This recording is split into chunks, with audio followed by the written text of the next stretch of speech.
किसी को कोई क्वेश्चन हो तो पूछ सकता है। मैम ऑफलाइन क्लास तो स्टार्ट हो गई है, लेकिन जो बच्चे स्कूल नहीं आ पा रहे हैं उनकी पढ़ाई कैसे होगी? राहुल के पापा ने तो साफ मना कर दिया स्कूल आने से। अरे तुम उसकी टेंशन मत लो, वो अभी भी टीचमेंट ऐप के द्वारा हमारे साथ लाइव है। शहर शहर गांव गांव अब टीचर्स ले रहे हाइब्रिड क्लास टीचमेंट के यूनिक फीचर्स के साथ। तो हेलो बच्चों, नोवा यूट्यूब चैनल के बोर्ड आवाज सेक्शन में आप सभी बच्चों का स्वागत है बच्चों। तो बच्चों क्लास 10th का जो इंग्लिश का सेट 5 सिर्फ बच गया था, उसका हम सॉल्यूशन आज लेके आ गए हैं। ठीक है, तो बहुत ही अच्छे से करेंगे और इसका पीडीएफ भी आपको बताएंगे कि कहाँ पे दिया जाएगा। ठीक है, सॉल्यूशन का तो पूरा वीडियो देखिएगा तो पता चल जाएगा, बीच में ही बता देंगे पीडीएफ कहाँ पे मिलेगा। इसके अलावा मैं बता दूं बच्चों को जो बच्चे टेलीग्राम ग्रुप से हमारा ज्वाइन नहीं किए तो कर लीजिए। 1700 बच्चे लगभग ज्वाइन कर चुके हैं, तो आप भी ज्वाइन कर लीजिए। टेलीग्राम ग्रुप का नाम दिख रहा होगा। ठीक है, दोनों ग्रुप में से दोनों में ज्वाइन कर सकते हैं और इस टेलीग्राम ग्रुप का लिंक नीचे डिस्क्रिप्शन बॉक्स में भी दे दिया गया है। तो डिस्क्रिप्शन बॉक्स में जो दिया गया लिंक उससे भी आप जुड़ सकते हैं, तो आप देख लीजिएगा, दोनों तरीके से जुड़ सकते हैं। अगर लिंक से नहीं जुड़ पाते तो नाम लिख के सर्च करके जुड़ जाइएगा। इसके अलावा मैं बता दूं बच्चों कि नवाभा भी हमारा ही चैनल है, तो नवाभा भी सब्सक्राइब जरूर कर लीजिएगा। वहाँ पे भी आपकी क्लासेस ली जा रही है, मैं बार बार नहीं बताऊँगा।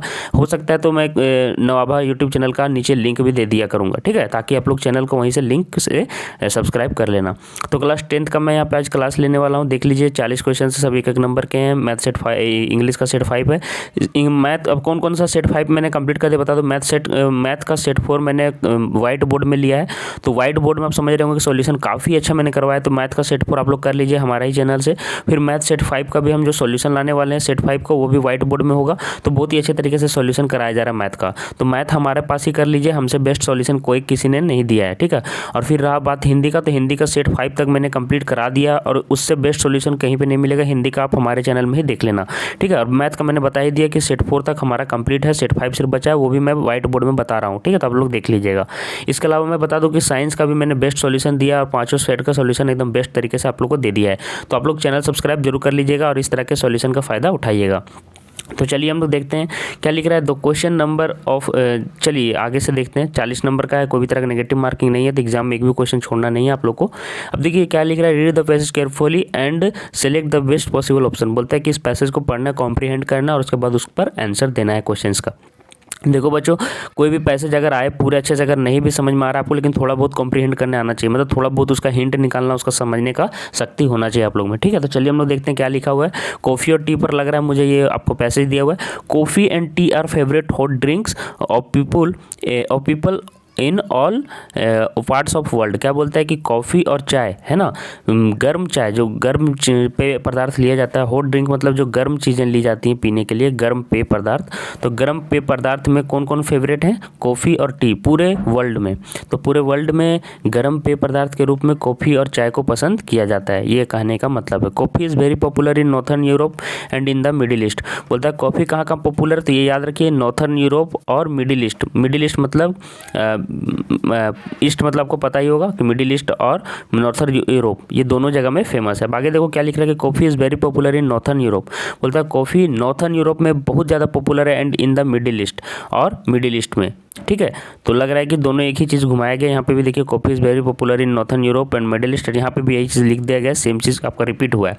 सम people put cream and sugar in their coffee. बोलता है कि कुछ लोग क्या करते हैं कि कॉफ़ी के ऊपर क्रीम और उसमें चीनी डाल देते हैं, जोड़ देते हैं। ठीक है, डाल देते हैं। In the United States where more coffee is used than in any other nation. बोलता है कि सबसे ज़्यादा कॉफ़ी कहाँ पे यूज़ होता है?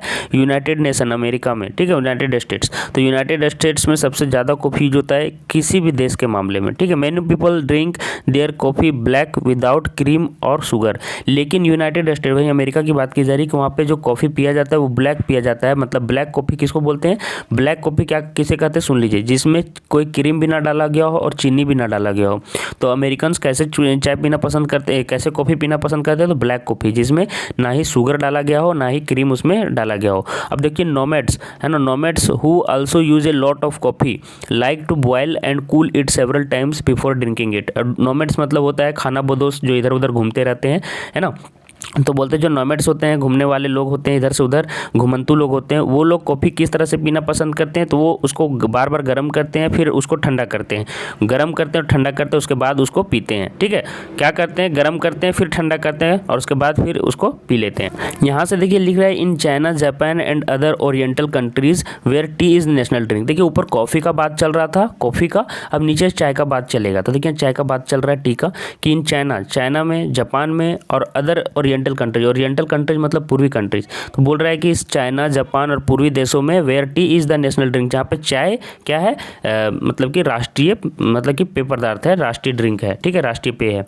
तो वहाँ पे नेशनल ड्रिंक क्या है, आपका चाय है। People do not use sugar in there T. यहाँ पे क्या करते हैं, ज़्यादातर लोग अपने चाय में क्या करते हैं, नहीं डालते हैं शुगर मतलब चीनी को नहीं डालते और इसे पीते हैं। बट इंग्लैंड में क्या होता है, सुनिए, where tea is also a national drink.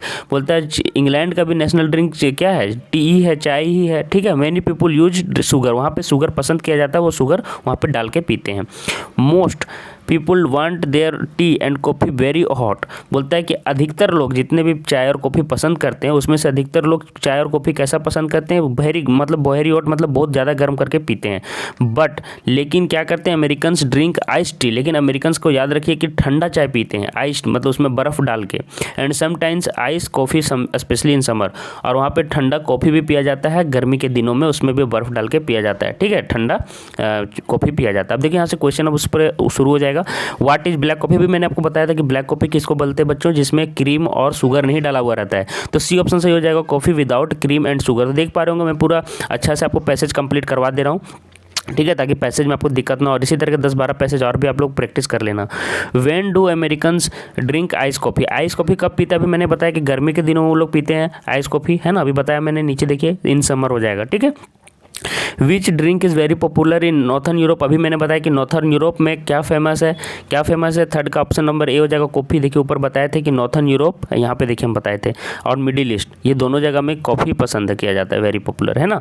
तो ऊपर मैंने बता दिया है, तो कॉफ़ी हो जाएगा थर्ड का। फोर्थ में देखो पूछ रहा है कि what is special in coffee drinking for nomads. बोलता है कि नोमैड्स कैसे पीते हैं चाहे कॉफ़ी, तो मैंने बताया कि वो लोग बार बार गर्म करते हैं, ठंडा करते हैं, उसके बाद पीते हैं। तो they like to drink it after boiling and cooling several times. तो 4 का आपका डी ऑप्शन बिल्कुल सही हो जाएगा। अब देखो यहाँ पे पूछ रहा है कि अपोजिट या एंटोनिम, और पूछ रहा है hot and most. Hot and most का आपको पूछ रहा है कि यहाँ पे इसका विलोम शब्द क्या होगा। तो हॉट का क्या हो जाएगा, कोल्ड हो जाएगा, और मोस्ट का क्या हो जाएगा, मोस्ट का लिस्ट हो जाएगा। तो क्या हो जाएगा आपका 5 का सी ऑप्शन सही हो जाएगा, है ना। हॉट का कोल्ड और मोस्ट का लिस्ट, मतलब सबसे ज़्यादा तो सबसे कम, लिस्ट, और हॉट का कोल्ड, तो सी ऑप्शन सही हो जाएगा। अब देखो यहाँ से सेकंड पैसेज शुरू हो जाता है आप लोगों का। अब यहाँ से देखिए सेकंड पैसेज की ओर हम लोग बढ़ते हैं। सेकंड पैसेज थोड़ा लेंदी है, तो चलिए इसको देख लेते हैं। रीड द पैसेज केयरफुली, फिर से बोल रहा है केयरफुली पढ़िए और फिर से पॉसिबल ऑप्शंस को टिक कीजिए जो बेस्ट हो। It is well known to everyone that children are the future of tomorrow. ये भली बात है, सबको पता है, आप लोग भी जानते होंगे कि बच्चे ही क्या हैं, आगे के भविष्य हैं। ठीक है, the welfare and the progress of a country rests on their shoulders because there are the students who save for themselves in the formative year of their life. बोलता है कि किसी भी देश की भलाई मतलब वेलफेयर, उसका आगे बढ़ना, प्रोग्रेस, है ना, उसमें विकास करना, ऑफ ए कंट्री, है ना, रेस्ट्स ऑन देयर शोल्डर्स, इन बच्चों के ही कंधों पर होता है ना। There are the students who save themselves in the formative year of their life. जो कि बच्चे जो हैं अपने आगे आने वाले भविष्य को अपना संवारते हैं। कौन संवारते हैं, बच्चे। तो जब अपने खुद को संवारेंगे तो देश भी संवरेगा। द बेटर द सिटीजन्स, बोलता है जितने अच्छे नागरिक होंगे किसी देश के, सिटीजन्स होंगे, the more progressive and healthier a nation can become, उतना ज़्यादा उस देश में उन्नति और स्वास्थ्य मतलब कि मजबूत रहेगा, है ना, उतना ज़्यादा प्रोग्रेस करेगा और उतना ज़्यादा मजबूत एक नेशन बनेगा, एक देश बनेगा। We have the example of Japan, हम लोग के पास जापान का एक एग्जाम्पल है। Before us which was completely devastated during the second world war. आप लोग सभी को पता होगा कि हिरोशिमा और नागासाकी में वहाँ पे बम्बार्ड किया गया था, बम गिराया गया था, है ना, एटम बम गिराया गया था, आप लोगों को पता होगा। तो we have the example of Japan, हम लोग के पास जापान का एग्जाम्पल है। ठीक है, which was completely devastated during the second world war, जो कि मतलब कि दूसरा वर्ल्ड वार जो हुआ था उस टाइम इसको बहुत ही अच्छे तरीके से तहस नहस कर दिया था, खराब तरीके से। ठीक है, तो आप लोग को इसका एक एग्जांपल देख सकते हैं। अब इसके बारे में दिया जाएगा आगे जाके कि जापान किस तरह से उठ खड़ा हुआ, उसी के बारे में आगे लाइन से होगा। तो चलिए हम लोग आगे देख लेते हैं। आगे के लाइन में देखिए क्या लिख रहा है, they had to present the spirit of discipline in every field. Discipline मतलब अनुशासन, है ना। और तो उनको हर क्षेत्र में क्या दिखाना था, हर जगह में उनको डिसिप्लिन पेश करना था, उसको प्रेजेंट करना था, ताकि वो इन सभी चीज़ों से ऊपर उठ चुके। जैसे कि बमबारी जब हुई तो आपको पता होगा कि कितना ख़राब स्थिति हो जाता है किसी देश का, तो वो आखिर वहाँ से ऊपर उठ के आगे बढ़ पाएंगे तभी जब वो अपना डिसिप्लिन हर फील्ड में दिखाएंगे, है ना। They had to put an end to their strikes, demonstration, agitation and contagious. ठीक है, तो बोल रहा है कि उनको इसके लिए क्या करना था, सारी हड़तालें, जितना प्रदर्शन, आंदोलन, जो भी संक्रामक सोशल इविल्स मतलब होता है कि जो समाज में बुराइयां होती हैं, जो चारों तरफ फैल जाती हैं, इस तरह की स्थिति के बाद चारों तरफ समाज में बुराइयां ही नजर आती है। तो इन सबको उनको इन सबसे पार पाना था, इन सभी को उनको रोकना था। तो इन सभी चीज़ों से रोक कर वो किस दिशा में आगे बढ़े वो देखिए आप, है ना। स्ट्राइक्स, डिमॉन्स्ट्रेशन, एजिटेशन, कॉन्टेजस, इस सभी चीज़ों पर इन्होंने मतलब कि अपने आप को रोका नहीं, इन सब से आगे बढ़े और क्या किए, they had to yoke themselves to different constructive works.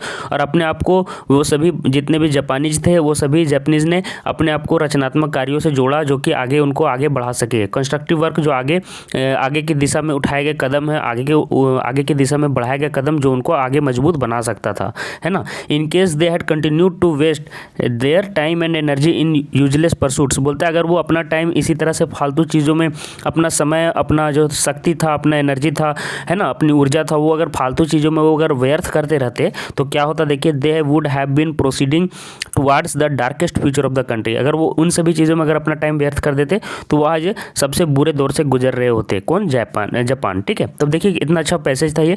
अब उसके ऊपर क्या क्या क्वेश्चन है वो हम देख लेते हैं। 6 नंबर पूछ रहा है, who is the future of tomorrow according to passage. ठीक है, तो फ्यूचर कौन है आगे के भविष्य के लिए पैसेज के हिसाब से, तो क्या बताया था मैंने, 6 का आपका सी हो जाएगा, चिल्ड्रेन।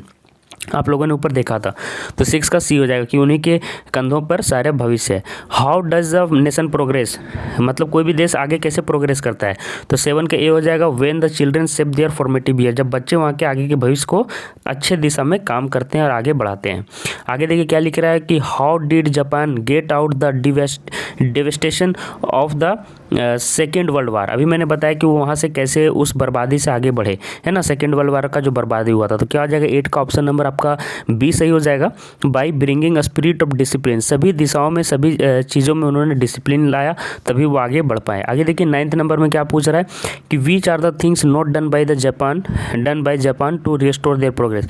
क्या काम उन्होंने नहीं किया था, putting an end to their strikes and demonstration, तो उन्होंने किया था, आप लोगों को पता होगा कि आंदोलन और जितने भी तरह के प्रदर्शन था सभी पर रोक लगाया।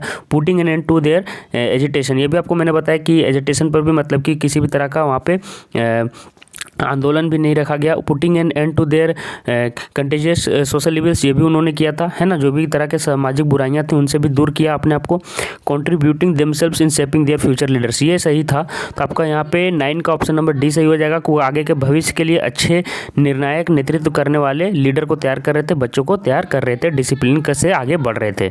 आगे देखो यहाँ क्या पूछ रहा है कि पैसेज का जिसका इन्फेक्शस का आपका पूछ रहा है यहाँ पे कि क्या मतलब होगा, तो यहाँ पे आपका होगा कंटेजियस। ठीक है, तो ये अब क्या हो गया। आगे देखिए कंटेजियस के बाद यहाँ पे अगला क्वेश्चन क्या है कि पैसेज आपको पढ़ना है और यहाँ पे क्या क्या आपका फिल होगा, फिल इन द ब्लैंक्स, आपको read the composition and fill in the blanks appropriate words. तो देखिए यहाँ पे क्या पूछ रहा है कि प्लास्टिक मटेरियल ब्लैंक दिया आवर इन्वायरमेंट, तो यहाँ पे हार्म्स हो जाएगा। ठीक है, 11 का डी हो जाएगा, 11 का D, harms our environment to the maximum, it is often, है ना, ब्लैंक मिस्टेकन हो जाएगा, है ना, is often mistaken for foods by, क्या हो जाएगा, birds, animals and fish, leading to their death, वो अपने मृत्यु की ओर आगे बढ़ते हैं। इन्वेस्टिगेशंस, है ना, क्या हो जाएगा, इन्वेस्टिगेशंस 14 नंबर में आपको भराएगा, have been going on for a long time to produce environment friendly plastic. बोलता है प्लास्टिक मटेरियल हमारे पर्यावरण को बर्बाद करते हैं, जितना हो सकता है उतना मात्रा में बर्बाद करते हैं, to the maximum. It is often mistaken, मतलब कि गलती से पक्षियों, जानवरों और मछलियों द्वारा खाया जाता है, जिनके कारण उनकी मृत्यु भी हो जाती है, डेथ हो जाती है। इन्वेस्टिगेशंस इस पर चल रहा है बहुत ही लंबे समय से, ताकि इन्वायरमेंट फ्रेंडली प्लास्टिक बनाया जाए जो कि पर्यावरण को उतना हानि ना पहुंचाए। आगे देखिए पूछ रहा है कि read the following letter, informal letter, and fill in the blanks with appropriate word. तो यहाँ पे आपको इस पैसेज को पढ़ लेना। देखिए 25 अक्टूबर के डेट को ये लिखा गया है। तो लिख रहा है कि with humble submission I beg to say that I. तो यहाँ पे क्या होगा, आई, देखिए कि यहाँ पे पास्ट नहीं है तो कुड तो नहीं लगेगा, क्योंकि 25 से 30 का वो छुट्टी चाह रहा है ना। तो ये आने वाले दिनों के लिए बात कर रहा था। आई कैन नॉट अटेंड हो जाएगा, ए ऑप्शन आपका 15 का सही हो जाएगा। उसके बाद देखो क्या बोल रहा है कि आई blank engaged in the marriage, है ना, सेरेमनी ऑफ माई सिस्टर। ठीक है, तो यहाँ पे क्या हो जाएगा, 16 का आपका हो जाएगा, 16 का आपका ऑप्शन नंबर सी सही हो जाएगा। I have engaged in the marriage. ठीक है, आगे देखिए 17 नंबर में पूछ रहा है, तो 17 नंबर में देखिए क्या भराएगा, आई देयरफॉर, है ना, रिक्वेस्ट। तो 17 का सी हो जाएगा। और फिर 18 में देखिए योर्स के साथ क्या जाएगा, 18 का आपका चल जाएगा, 18 का सी चल जाएगा, फेथफुली, है ना। अब आगे देखो यहाँ से फिर ग्रामर आ गया है और यहाँ से फिल इन द ब्लैंक्स फिर से दिया है, अप्रोप्रिएट वर्ड्स भरना है, वर्ब्स भरना है। ठीक है, तो ही सेलिब्रेटेड हो जाएगा, है ना। लास्ट लगाया हुआ है, लास्ट संडे मतलब पीछे बीत चुका है, तो सेलिब्रेटेड ही लगेगा। 19 का ए हो जाएगा। 20 का देखो पूछा रहा है कि when we were taking lunch the postman knocked the bell, knocked the door. जब हम लोग लंच कर रहे थे क्या हुआ, पोस्टमैन ने दरवाज़ा खटखटाया, तो नॉक्ड हो जाएगा। 21 में देखो क्या होगा, ब्लैंक दिया हुआ है, he blank me I would have visited his home. तो क्या हो जाएगा यहाँ पे 21 का आपका हो जाएगा, I had he telephoned me I would have visited his home. तो डी ऑप्शन आपका यहाँ से 21 का सही हो जाएगा। 22 देखो यहाँ पे पूछ रहा है कि इन डायरेक्ट फॉर्म से आपको डायरेक्ट फॉर्म में बदलना। Select the correct indirect form, the teacher said to me I have perform well in the exam. तो इसका आपको इनडायरेक्ट फॉर्म आपको चूज करना कौन सही है। तो 22 मतलब कि 22 का आपको कौन सा सही हो जाएगा, बी ऑप्शन सही है। The teacher told me that I had performed well in the examination. आपको पता होगा कि हैव का हैड में चेंज हो जाता है जब इनडायरेक्ट बनता है। तो अगला देखो क्या पूछ रहा है, select the correct indirect form, Gandhi said honesty page in the long run. तो क्या हो जाएगा 23 का 23 का आपका आंसर नंबर बी सही हो जाएगा, Gandhi said that honesty page in the long run. तो 23 का बी हो जाएगा। अब देखिए यहाँ से आपका फिर से पैसेज दिया हुआ है, आपका बुक से दिया हुआ लिटरेचर का यूज़ होगा और यहाँ से आपको क्वेश्चन 17 नंबर के आ रहे हैं। ठीक है, तो देखिए ये वाला पैसेज आप लोग पढ़ लीजिएगा। All through the night Lencho thought only for his only hope. पूरी रात लेंचो यही सोचता रहा, एक सिर्फ मात्र उसके पास क्या होप बचा था, द हेल्प ऑफ गॉड, जो कि भगवान का आशा था कि भगवान उनके हेल्प करेंगे, गॉड उनकी हेल्प करेंगे। Whose eyes as he had been instructed. अच्छा, अब ये वाला आपका किताब से पैसेज है तो आप लोगों को समझ ही सकते हैं, तो किताब से पैसेज है। उसके बाद देखिए इस पर क्या क्वेश्चन है कि what was the last hope for Lencho. तो लेंचो के लिए लास्ट हेल्प क्या, मतलब कि होप क्या था, तो आपको मैंने बता दिया। 24 का ए हो जाएगा, हेल्प फ्रॉम गॉड, सिर्फ भगवान से आशा था। Lencho was an ox of man. Ox of man का मतलब हो गया बहुत हार्ड वर्क करना, मेहनती करना, खेत पर मेहनत करना। What does that statement mean. तो क्या हो जाएगा आपका 25 का आपका ऑप्शन नंबर सी सही हो जाएगा, Lencho was hard working man, इसका मतलब हो जाएगा। टू वूम डिड, किसको लेंचो ने लेटर लिखा, इसका मतलब होगा to whom did Lencho write a letter. तो किसके नाम पे लिखा था, गॉड के नाम पे। 26 का सी हो जाएगा। Which word in the passage means solve. तो क्या हो जाएगा, इसका मतलब क्या हो जाएगा 27 का सी हो जाएगा, कंसाइंस, है ना। तो आपका ये सारे आंसर्स हो गया। अब उसके बाद देखिए आपका एक एक्सट्रैक्ट लिया गया पोएम से। अब देखिए ऊपर एक पैसेज आपका एक स्टोरी से दिया हुआ था, अब आपका एक दिया हुआ रहेगा पोएम से, एक स्टोरी एक पोएम से। तो देखिए पोएम से कौन सा एक्सट्रैक्ट दिया हुआ है, but if it had to perish twice. तो ये आप देख लीजिएगा। उसके बाद देखिए इसके ऊपर क्वेश्चंस हैं कि rename the poem from which the extract has been taken, किस पोएम से ये लिया गया है। तो 28 का आपका कौन सा ऑप्शन सही हो जाएगा, बी ऑप्शन सही हो जाएगा, फायर एंड आइस से लिया गया है। ठीक है, आप लोग सभी पोएम का पैसेज पोएम का एक्सट्रैक्ट याद रखिएगा कि कौन किससे लिया गया, और सभी का पोएट का नाम भी याद रखिएगा। ठीक है, आगे देखिए name the poet who has composed this line, कौन से पोएट ने इन सभी लाइनों को लिखा है। तो आपको मैंने बता दिया फायर एंड आइस जो है किन्होंने लिखा है। 28 का ऑप्शन नंबर का आपको मैंने बता दिया था कि बी होगा फायर एंड आइस। तो फायर एंड आइस को लिखा किसने, तो 29 का ही हो जाएगा, रॉबर्ट फ्रॉस्ट ने। ठीक है, अब आगे देखो पूछ रहा है कि how will the world come to an end according to the above extract. ऊपर के पैसेज के हिसाब से एक्सट्रैक्ट के हिसाब से जो लिया गया है उसके हिसाब से इस धरती का पूरा वर्ल्ड का कैसे अंत होगा, कैसे होगा। तो 30 का सी हो जाएगा, ग्रोइंग हैटर्ड, क्या होगा, नफरत बढ़ने से, चारों तरफ नफरत बढ़ रहा है उससे। Which words are rhyming with twice, twice किससे मिल रहा है। तो देखिए यहाँ पे ये वाला आपको लग रहा है आइज एंड सफाइस। ठीक है, तो यही आपका आंसर हो जाएगा, डी ऑप्शन आंसर सही हो जाएगा। What destroyed the pedi crops of Lencho, किसके कारण उनका जो धान था, अनाज था लेंचो का, वो खत्म हो गया। तो क्या हो जाएगा, हैवी हेलस्टोन्स, है ना, बहुत बड़े बड़े गिरे थे क्या, पत्थर। तो क्या हो जाएगा, बी ऑप्शन। आगे देखो क्या हो जाएगा, 32 का बी हो गया। अब अगला 33 में देखिए, who was the first black president of south Africa, पहले ब्लैक प्रेसिडेंट कौन थे साउथ अफ्रीका के? Nelson Mandela. इसी पर आपका एक स्टोरी भी है, तो 33 का बी हो जाएगा। फिर दिया what was the seagull afraid to fly, क्यों वो उड़ने से डरता था सीगल? तो आपका 34 का ऑप्शन हो जाएगा D, it was his first flight, क्योंकि वो उसका पहला उड़ान था। ठीक है। वाई डिड द नरेटर्स 34 तक हो गया है। देखिए और कोई ऑप्शन तो सही लग नहीं रहा है कि there was vast ocean before him, his parents had already flown, he was very weak, तो ही हो जाएगा ही वाज, क्या हो जाएगा? It was his first flight. ठीक है। 35 नंबर में देखो क्या पूछ रहा है कि why does the narrator say that paper has more patience than people, बोल रहा है कि ऐसा क्यों लगता है नरेटर को कि एक पेपर में ज़्यादा पेशेंस होता है एक आदमी के मुकाबले। तो क्या हो जाएगा इसका answer? One can write anything at any length on paper, क्योंकि कोई भी आदमी पेपर पर कितनी भी लंबी कोई भी चीज़ें अपनी व्यथा लिख सकता है। ठीक है, सी ऑप्शन सही हो जाएगा। Who is responsible for ट्रिकीज poor health, बोलता है कि ट्रिकी जो कुत्ता था उसके जो बीमार होने के कारण जो उसका मतलब कि हेल्थ ठीक नहीं था, तो उसके लिए कौन रिस्पॉन्सिबल थी? तो उसकी मालकिन थी, क्योंकि उनको ठूस ठूस कर खिलाती थी। तो मिस्टर पम्फ्री हो जाएगा, सी ऑप्शन आपका सही हो जाएगा। 37 देखो what is the lesson we learn from the story a triumph of surgery, a triumph of surgery जो आपका है इसका इस जो स्टोरी का है उससे आपका क्या लेसन मिलता है, क्या सबक मिलता है? इससे क्या मिलता है? We should not keep dog as a pet, हम लोग को कुत्ते को मतलब नहीं पालना चाहिए, तो गलत हो गया। Excess of anything is always wet, किसी भी चीज़ का बहुत ज़्यादा हो जाना खराब हो जाता है। हाँ ये हो सकता है क्योंकि बहुत ज़्यादा खिलाया गया था जिसके कारण उसको इतनी ज़्यादा प्रॉब्लम हुई, तो कोई भी चीज़ का अति खराब हो जाता है। Good doctor should not be consulted for the treatment of the pet, ये भी आंसर सही नहीं है कि मतलब अच्छे डॉक्टर को कंसल्ट नहीं करना चाहिए, ये भी गलत है। We should provide all nutrition to the pet, सभी तरह की मतलब न्यूट्रिशन देना चाहिए। न्यूट्रिशन तो दे ही रही थी ना उनकी मालकिन, छोड़ थोड़े रही थी, तो हो जाएगा एक्सेस ऑफ एनीथिंग, दे रही थी लेकिन बहुत ज़्यादा मात्रा में दे रही थी और उसको एक्सरसाइज नहीं करा रही थी।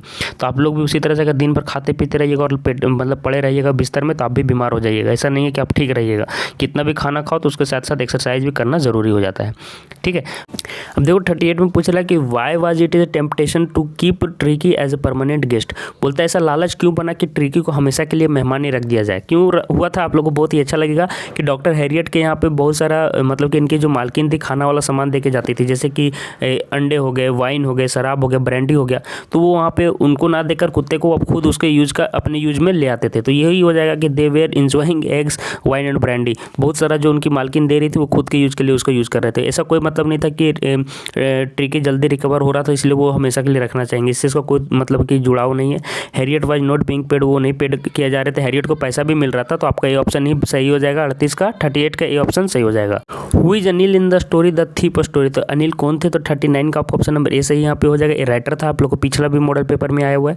Why does the thief decide to steal Anil's money, ठीक है, अनिल्स मनी, वो थीप क्यों डिसाइड करता है कि अनिल के मनी को चुरा लिया जाए, अनिल के पैसे को चुरा लिया जाए? तो 40 का सी हो जाएगा। Anil doesn't pay him any money, क्योंकि वो अनिल उसको पैसे नहीं दिया करता था। इस तरह से देखिए मैंने 40 क्वेश्चन का आपको कंप्लीट करा दिया। इस तरह से पांचों सेट आपका इंग्लिश का कंप्लीट कर दिया मैंने क्लास 10 का। अब मैथ का ही सिर्फ बचा हुआ है एक सेट पेपर जिसका मैं व्हाइट बोर्ड में से लेने वाला हूँ क्लास, तो आप लोग चैनल सब्सक्राइब करके रखिएगा ताकि सारी चीज़ें आप लोग को मिल सके। PDF आपको टेलीग्राम ग्रुप में मिल जाएगा, तो टेलीग्राम ग्रुप आप लोग को ज्वाइन कर लेना मस्ट है बच्चों, ठीक है। और सभी सेट का सॉल्यूशन यहाँ पे मैंने बता दिया कि बेस्ट तरीके से कराया गया। हिंदी साइंस सभी का आप लोग देख लिया कीजिए, हिंदी साइंस मैथ और इंग्लिश सभी का बेस्ट सॉल्यूशन इस चैनल पर दिया जा रहा है। बहुत ही पुराना चैनल है, चैनल से बने रहिएगा। धन्यवाद बच्चों।